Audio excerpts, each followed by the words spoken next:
요한복음 7장 53절에서 8장 11절까지 말씀입니다. 요한복음 7장 53절에서 8장 11절까지 말씀입니다. 신약성경 157페이지 요한복음 7장 53절에서 8장 11절까지 제가 봉독해 드리겠습니다. 다 각각 집으로 돌아가고 예수는 감람산으로 가시니라.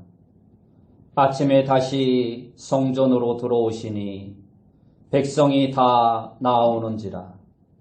앉으사 그들을 가르치시더니 서기관들과 바리새인들이 음행 중에 잡힌 여자를 끌고 와서 가운데 세우고 예수께 말하되 선생이여 이 여자가 간음하다가 현장에서 잡혔나이다.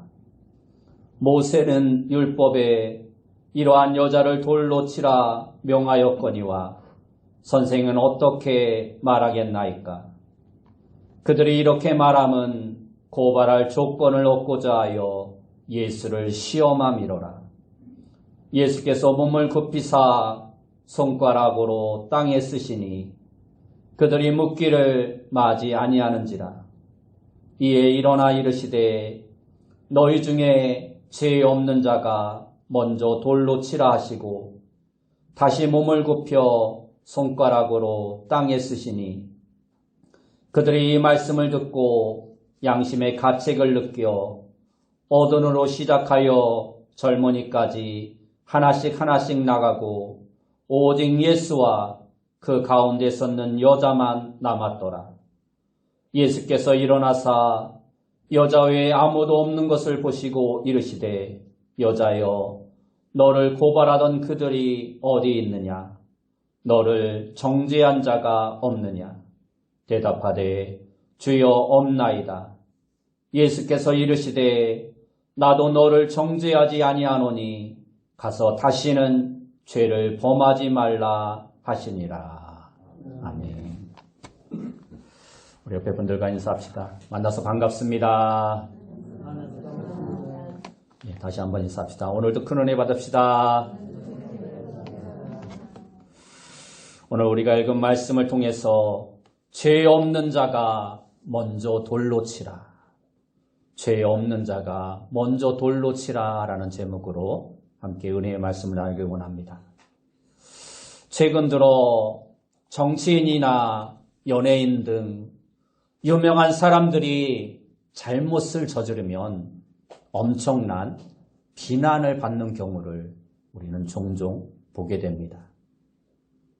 특별히 인터넷과 스마트폰이 발달하면서 더욱 그러한 현상이 두드러지는 것을 보게 됩니다.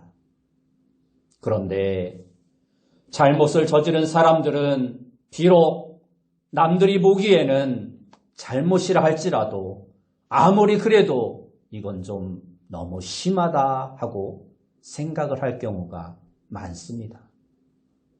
실제로도 너무 지나친 비난과 공격을 퍼붓는 경우가 많이 있습니다. 그래서 그들 스스로 또는 그들을 지지하는 사람들은 이러한 말을 많이 합니다. 죄 없는 자가 먼저 돌로 치라. 이것은 그렇게 비난하고 공격하는 사람들이 과연 그럴 만한 자격이 있느냐라는 것입니다. 사람들이 또 좋아하는 말씀이 있습니다. 그것은 마음에는 원이로되 육신이 약하도다라는 말입니다. 이처럼 죄 없는 자가 먼저 돌로 치라는 말씀과 마음에는 원이로되 육신이 약하다라는 말씀은 일종의 자기 합리화를 위해서, 다시 말해 자기의 죄를 어느 정도 합리화하기 위해서 많은 사람들이 잘못 쓰는 경우가 많습니다. 그러나 성경의 이 말씀은 자기를 변호하고 합리화하는 데나 쓰이는 그러한 의미의 말씀이 결코 아님을 우리는 알아야 합니다. 오늘 본문의 말씀을 통해서 이 말씀의 진정한 의미를 함께 살펴보길 원합니다. 성경에는 많은 사람들이 나오는데 특히 복음서에 보면 예수님과 만났던 사람들이 많이 기록되고 있습니다. 그 가운데 과거에는 불행한 삶을 살았지만 예수님을 만나서 완전히 변화되어 행복한 삶을 살게 된 2명의 여인이 있습니다. 한 명은 이전에 남편이 5이나 있었고 지금 사는 남자도 남편이 아니었던 사마리아 수가성의 여인이 있었고 다른 한 명은 오늘 본문에 나오는 여인입니다. 이 둘은 둘 다 예수님을 만남으로써 상상할 수 없는 행복한 삶을 찾게 됩니다. 특히 오늘 본문에 나오는 여인은 가늠하다 현장에서 잡혀옴으로 엄청난 수치와 모멸을 겪었습니다. 한낮에 물을 길러 나왔던 사마리아 여인과는 비교도 안 될 정도의 엄청난 고통을 당했고 심지어는 죽음의 위기 앞에 놓여 있었습니다. 그런데 오늘 본문인 7장 53절부터 8장 11절의 말씀을 보면 시작과 끝부분에 괄호가 쳐져 있는 것을 볼 수가 있습니다. 그리고 거기에 주석을 보면 그 주석에 어떤 사본 혹은 가장 오래된 사본들에는 포함되어 있지 않다라는 기록이 있습니다. 써 있습니다. 그러니까 다시 말해서 이 부분은 본래 요한복음에는 오래된 사본에는 기록되어 있지 않은 말씀이라는 것입니다. 나중에 추가된 것이라는 것입니다. 그러나 분명한 것은 이 사건이 예수님에게 실제 있었던 실제 사건이라는 것은 모든 성경학자들이 인정하고 있습니다. 오늘 본문은 7장과 8장 사이에 끼어 있는데 그 배경은 유대인의 큰 명절 중에 하나인 초막절입니다. 예수님은 초막절에 성전에서 행하여졌던 2가지의 중요한 의식, 곧 물을 길어 나르는 의식과 빛을 비추는 의식을 통해서 7장에서는 내가 생명의 물을 주려고 왔다라 말씀하시고 8장 뒷부분에서는 나는 세상의 빛이다 라고 말씀하십니다. 예수님은 지난 6월절 때와 마찬가지로 자신을 하나님이 보내신 자라 선언하셨습니다. 이것은 자신이 하나님의 권세를 가지고 있다는 말씀입니다. 그러다 이 말을 들은 사람들은 다양한 반응을 보입니다.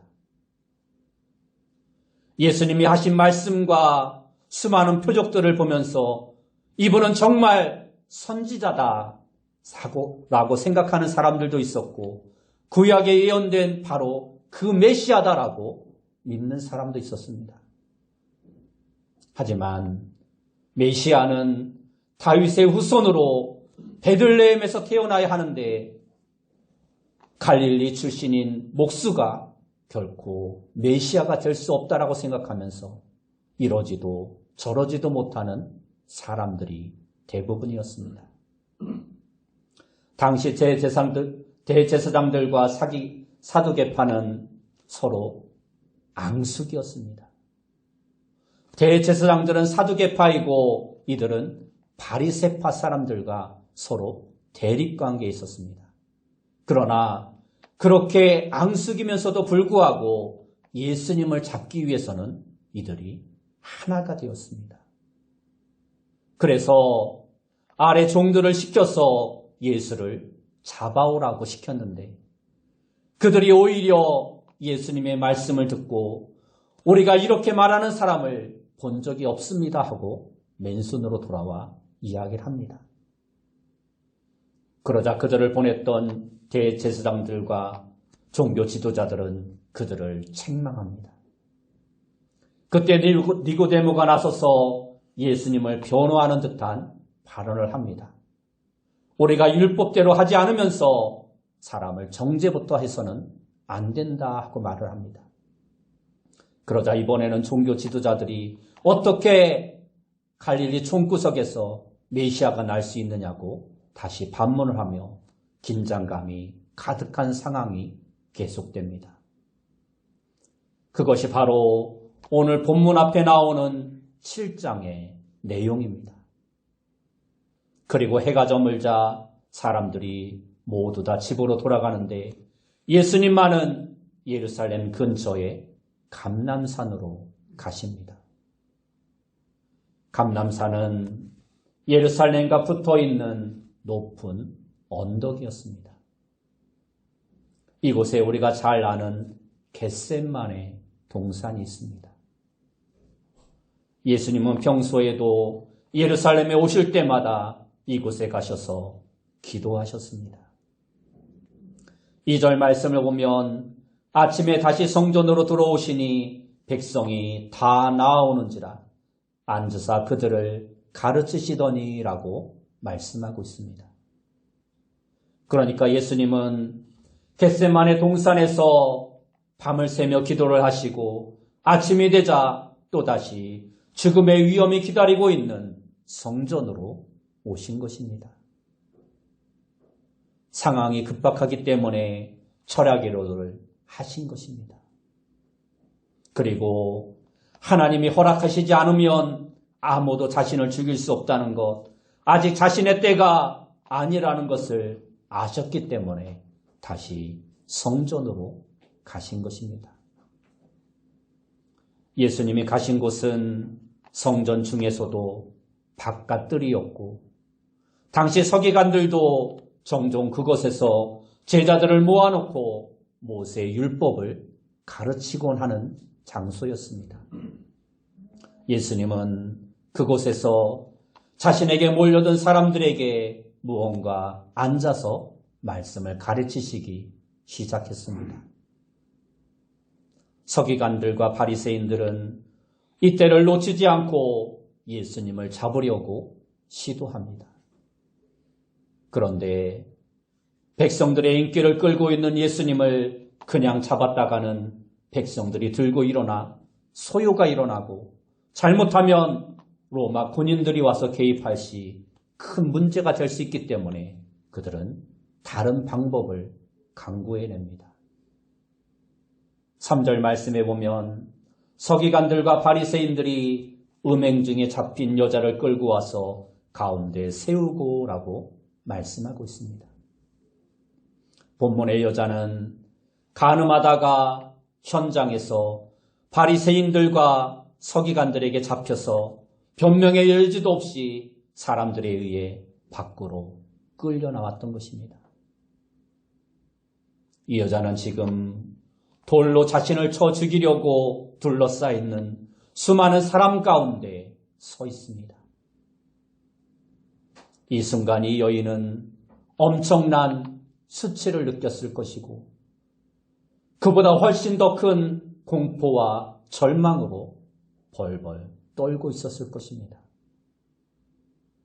그런데 이 장면을 가만히 보면 교활한 음모가 숨어 있다는 것을 발견할 수 있습니다.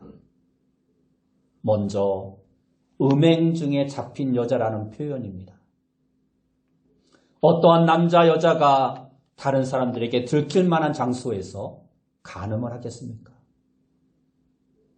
특히 서기관들과 바리새인들이 간음 현장을 덮어서 이 여인을 잡아 끌고 왔다는 것 자체가 계획적이라는 것을 알 수 있습니다. 그리고 간음하다 현장에서 잡혔는데 남자는 없고 여자만 있다는 것 또한 이것이 계획적이라는 것을 알 수 있습니다. 4절과 5절 말씀에 보면 예수께 말하되 선생이여 이 여자가 간음하다가 현장에서 잡혔나이다. 모세는 율법에 이러한 여자를 돌로 치라 명하였거니와 선생은 어떻게 말하겠나이까 하고 말씀하고 있습니다. 여기서 말씀하고 있는 모세 율법은 레위기 20장과 신명기 22장에 나오는 말씀입니다.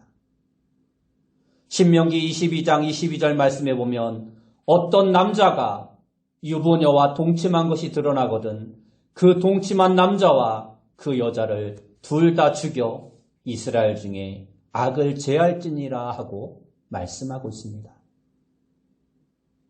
유부녀가 남자와 동침하면 둘 다 죽여서 악을 제거하라는 것입니다. 그런데 여기에서는 어떻게 죽이라는 방법이 나와 있지 않습니다. 그냥 죽이라고만 되어 있습니다.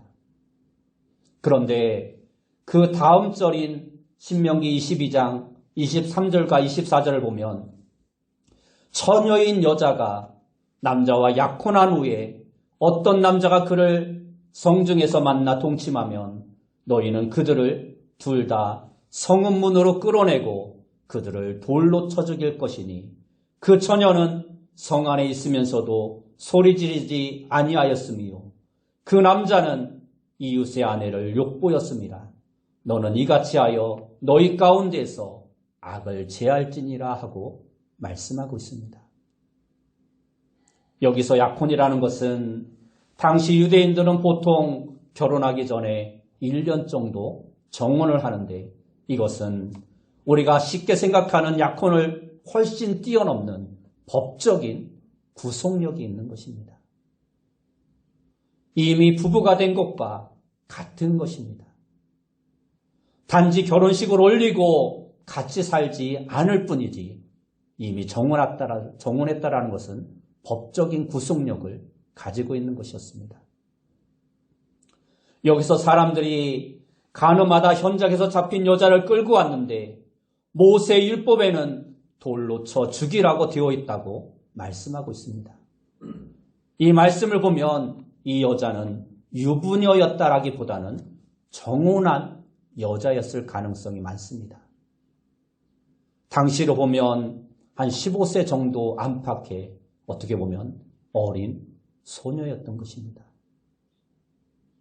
그러므로 그 어린 소녀가 음행을 저질렀다기보다는 오히려 성폭행을 당했다고 보는 것이 더 옳을 수 있습니다. 그래 놓고는 남자는 도망가고 덫을 놓고 있다가 여자만 잡아온 것입니다. 당시 남자 위주의 사회에서는 이러한 일들이 너무나 쉬운 일이었습니다. 서기관들과 바리새인들은 예수님을 고소하고 붙잡으려 했지만 매번 실패했습니다. 그래서 어린 소녀이든지 누구이든지 상관없이 이 여자를 희생양으로 삼아서 예수를 고소할 거리를 찾으려 했던 것입니다. 우리는 오늘 본문에서 세 가지 종류의 죄를 발견할 수 있습니다. 첫째는 간음하다 잡힌 여자가 저지른 죄입니다. 둘이 정말 좋아서 그랬는지 성매매를 했는지 아니면 성폭행을 당했는지 우리는 정확히 알 수 없습니다. 그러나 그러한 행위가 있었다라는 것은 분명합니다. 나중에 예수님께서도 다시는 죄를 범하지 말라 하신 것을 보면 분명히 이 여인에게도 뭔가 죄가 있었습니다. 그런데 이것은 드러나 보이는 죄뿐 아니라 보이지 않는 마음속의 죄까지를 포함하고 있는 것입니다. 그런 의미에서 보면 오늘 우리도 남들 모르게 죄를 지을 때가 얼마나 많이 있습니까? 단지 들키지 않고 사람들에게 알려지지 않았을 뿐입니다. 둘째로 이 여인들을 끌고 온 서기관들과 바리새인들, 즉 종교 지도자들의 죄가 있습니다. 그들은 예수님을 올가매기 위해서 함정을 빠뜨리기 위해서 연약한 여인을 이용합니다.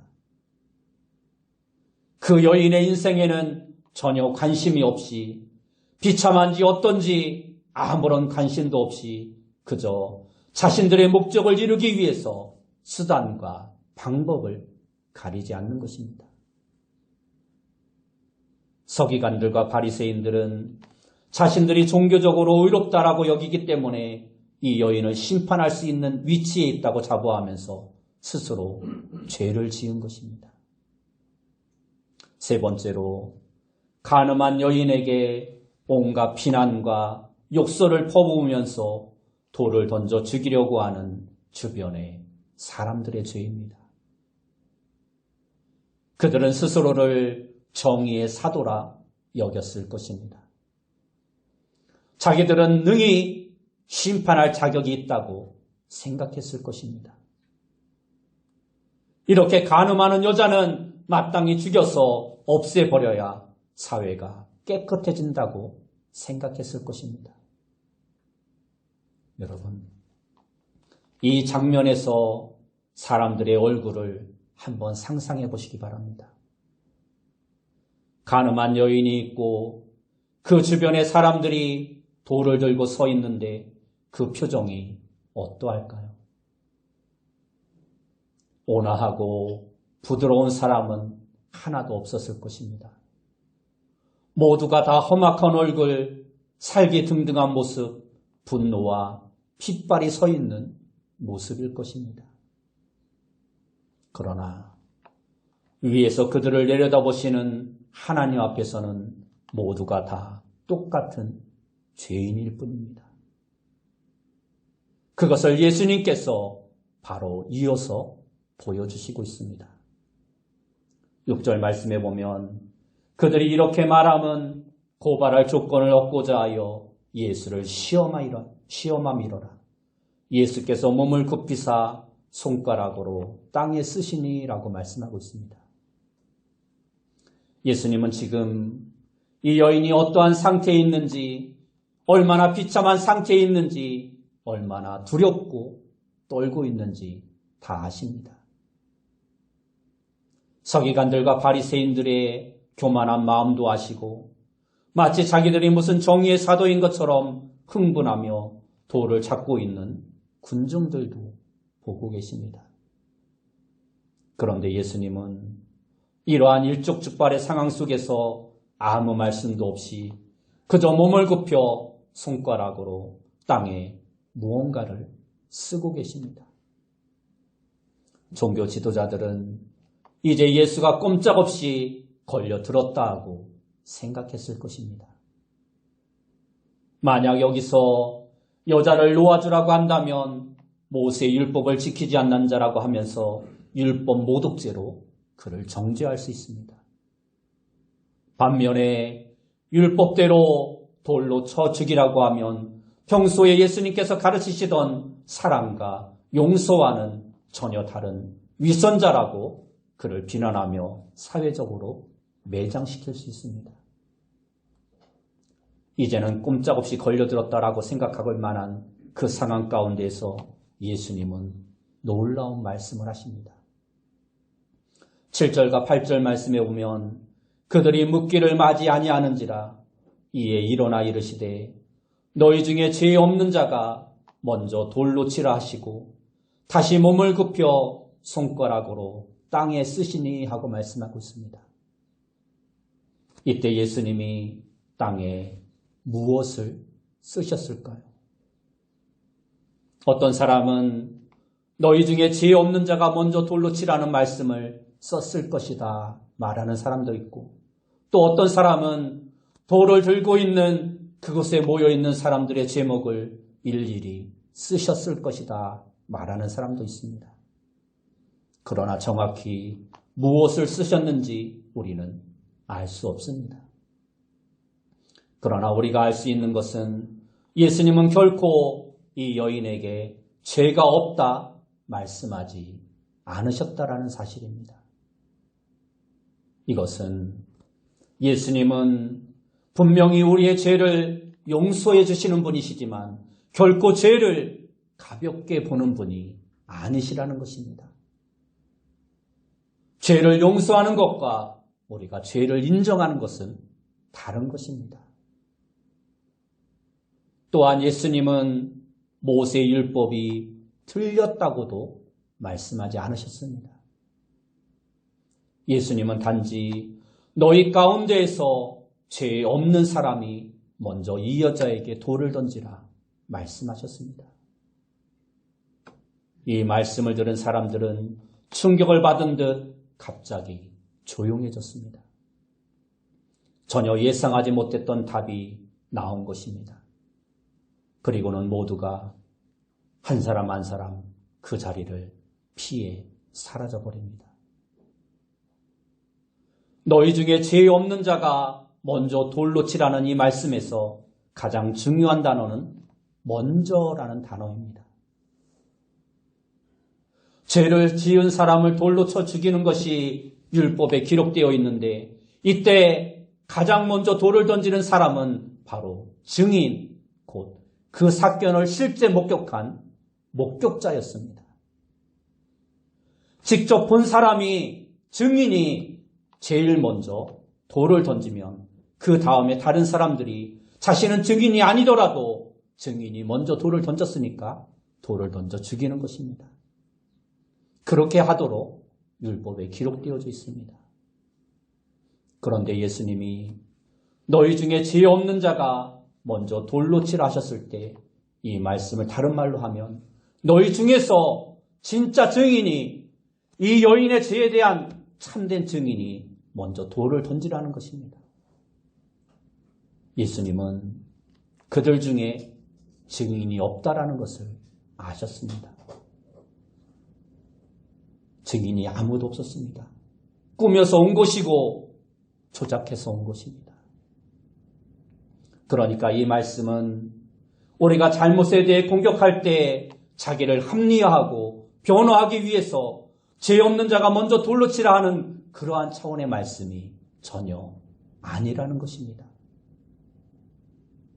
9절 말씀을 보면 그들이 이 말씀을 듣고 양심의 가책을 느껴 어른으로 시작하여 젊은이까지 하나씩 나가고 오직 예수와 그 가운데 섰는 여자만 남았더라 말씀하고 있습니다. 가늠한 여인을 끌고 온 서기관들과 바리새인들, 또 그들의 사주를 받은 수많은 사람들은 흥분하고 분노한 상태에 있다가 예수님이 너희 중에 죄 없는 자가 먼저 돌로 치라 말씀하시니까 양심의 가책을 느껴 그 자리를 피해버리고 말았던 것입니다. 결국 예수님과 그 여인만 자리에 남게 되었습니다. 이렇게 될 수 있었던 것은 크게 두 가지 이유로 볼 수 있습니다. 첫째는 말씀의 권위입니다. 빛이 오면 어두움은 물러가게 되어 있는 것입니다. 하나님의 말씀은 사람의 말과 다릅니다. 하나님의 말씀이 예수 그리스도의 입을 통해 선포되어지는 순간 자신을 위장하고 있던 교활한 종교 지도자들과 군중들의 마음에 양심의 가책을 느꼈던 것입니다.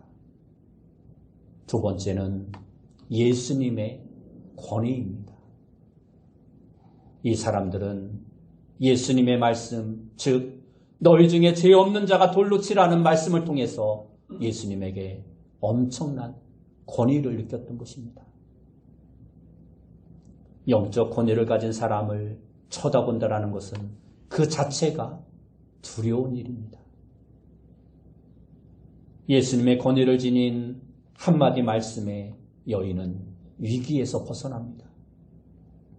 살벌하던 분위기가 사라지고 정적이 찾아옵니다.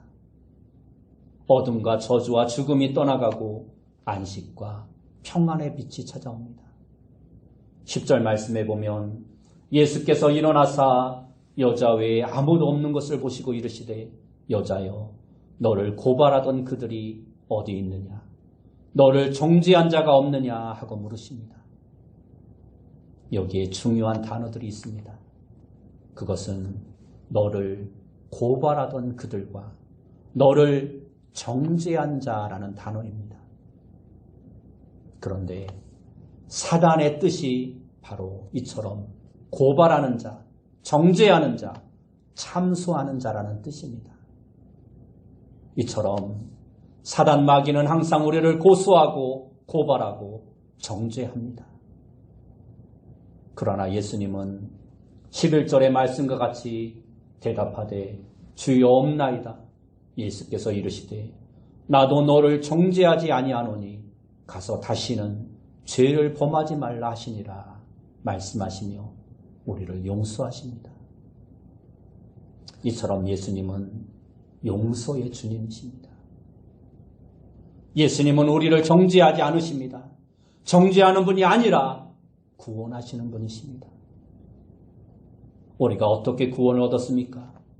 이 여인처럼 죽음의 세력이 물러가고 구원을 받은 것입니다. 뒤이어 예수님은 여인에게 가라고 말씀하십니다.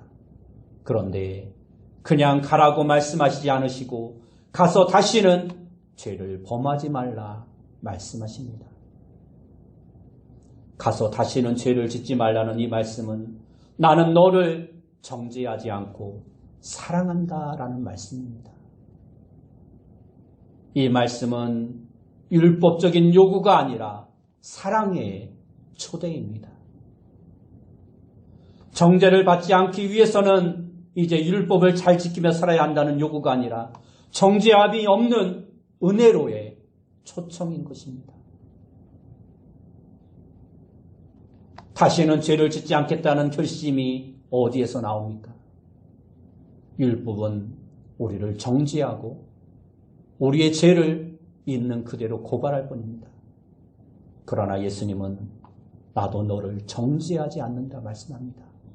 율법이 아닌 은혜로 우리를 초대하시는 것입니다.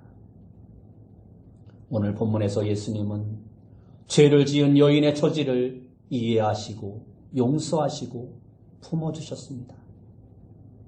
이것은 죄를 아무것도 아니라고 하시는 것이 아니라 죄는 미워하시지만 인간을 사랑하시는 주님의 모습을, 주님의 사랑을 우리에게 보여주고 있는 것입니다.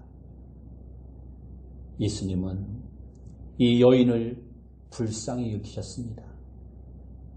이 여인에게 정말 필요한 것은 정죄받고 돌에 맞아 죽는 것이 아니라 용서와 사랑인 것을 아셨던 것입니다.